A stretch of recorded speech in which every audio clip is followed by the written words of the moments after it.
This is a Squiz podcast. We're your shortcut to being informed. Squiz Kids! It's your daily news fix. Fun, free, fresh. Hello and welcome to Squiz Kids, your fresh take on what's happening in the world around you. I'm Bryce Corbett. It's Wednesday, May 26. In Squiz Kids today, herd immunity explained. Crabs versus ants on Christmas Island. Sally Fitzgibbon surfs to victory. And how bin chickens and crocs are ganging up on the Gold Coast.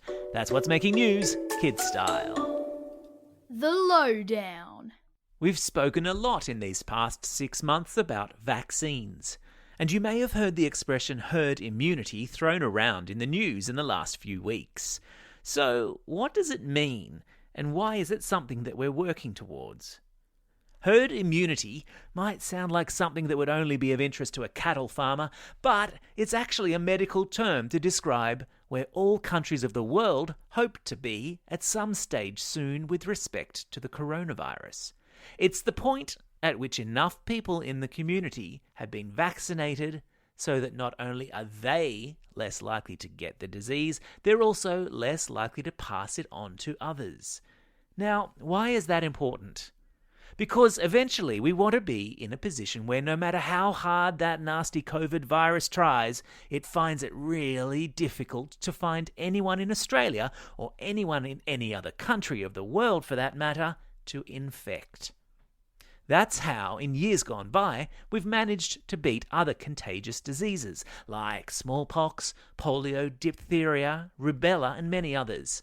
Diseases that happily you will most likely never have to worry about because of worldwide vaccine programs that happened long before you were even born. So, yeah, in a nutshell, it's a bit like a cattle farmer doing what he or she has to do to protect their herd.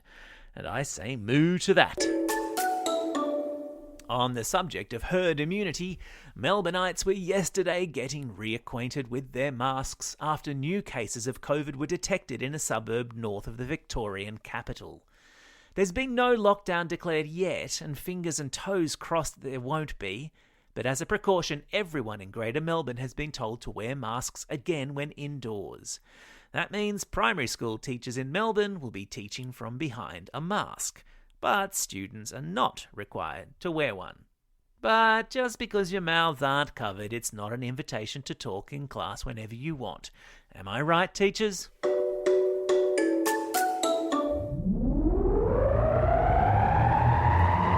Spin the globe. Each day we give the world globe a spin and find a news story from wherever it stops. And today we've landed on Christmas Island, which, despite being 1,500 kilometres away from the Australian mainland and smack bang in the middle of the Indian Ocean, is actually a part of Australia. And it's there that scientists are carefully watching a battle play out between the island's famous red crabs and an introduced species called crazy ants. The crazy ants spray acid into the eyes of the crabs, blinding them before attacking and eating them alive. Gross. The crazy ants are believed to have already killed off millions of the island's iconic red crabs. Rangers and conservationists are working together now to work out how to control the population of crazy ants. Christmas Island red crabs perform an annual migration, which has to be seen to be believed. And lucky for you, I've stuck a link to an excellent video of just that in today's episode notes. Sport time. With barely 2 months to go before the Olympic Games are to kick off in Tokyo, where surfing will feature for the first time, Aussie champ Sally Fitzgibbon has set her sights on a gold medal with a blistering win at the World Surf League event off WA's Rottnest Island yesterday. Sally, who's a proud New South Wales South Coast girl, has leaped to number 2 in the world thanks to her performance at Rottnest Island, which means she is now going into the Olympics in a strong position to bring home a medal. Fellow Aussie Morgan Chibulik came close to winning the men's event, but he was finally nosed out by world number 1, Brazil's Gabriel Medina. I think gnarly is the word the surfer kids use, or do I just sound like the biggest dad ever? Animal Kingdom. Bin chickens, tip turkeys, scary black-headed dinosaur birds, or just plain ibis. Whatever you call them, ibises living on the Gold Coast are fast developing a reputation for being as smart as they are ugly. Animal control officers on the Goldie, who have been trying to control the number of ibises there, report that the birds are going to greater lengths to avoid being caught. Some have taken to building their nests above busy freeways where they know animal control officers can't reach them.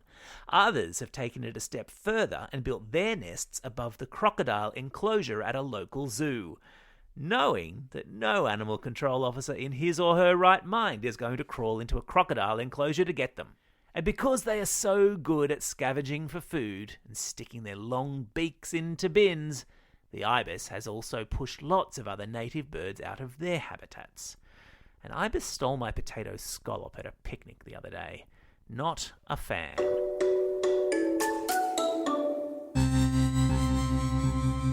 Spaced out.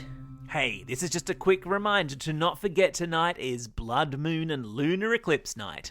From about 9 p.m. if you're on the east coast of Australia, 8:30 p.m. in the NT or South Australia, and a very respectable 7 p.m. in WA. If the skies are clear, it's a spectacle you won't want to miss. Time for the quiz. This is the part of the podcast where you get to test how well you've been listening. Question number 1.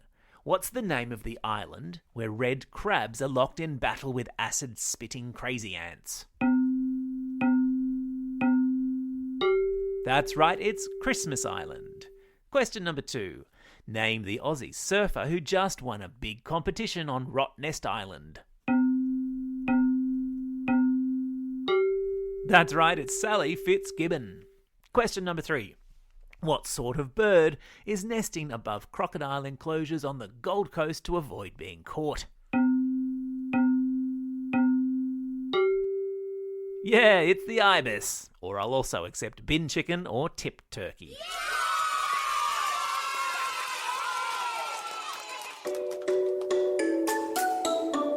Shout outs.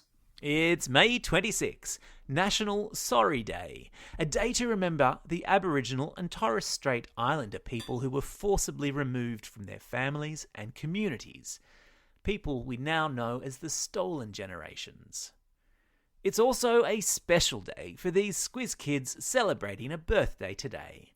Charlotte from Glendenning, Lucy from Oran Park, Sophie from the Sunshine Coast, Mason from Wanturna, Abe from West Ryde, Alex and Ruby, who are both from Abbotsford, Lexi from Panorama, Kellen from Jindalee, Henry from Perth, and Aidan from Sydney. And a belated birthday shout-out to Ping Hui from Wheelers Hill.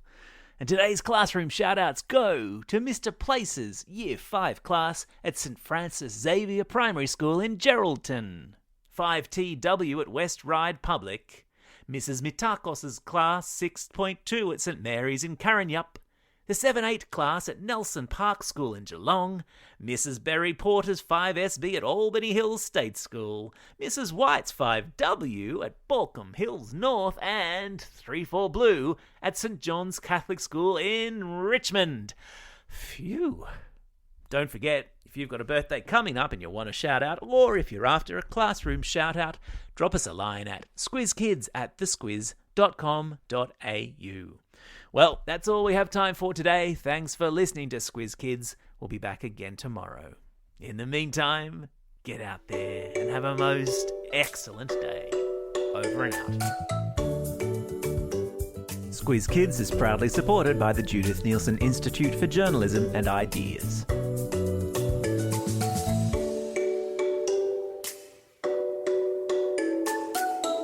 Squiz Kids! It's your daily news fix. Fun, free, fresh.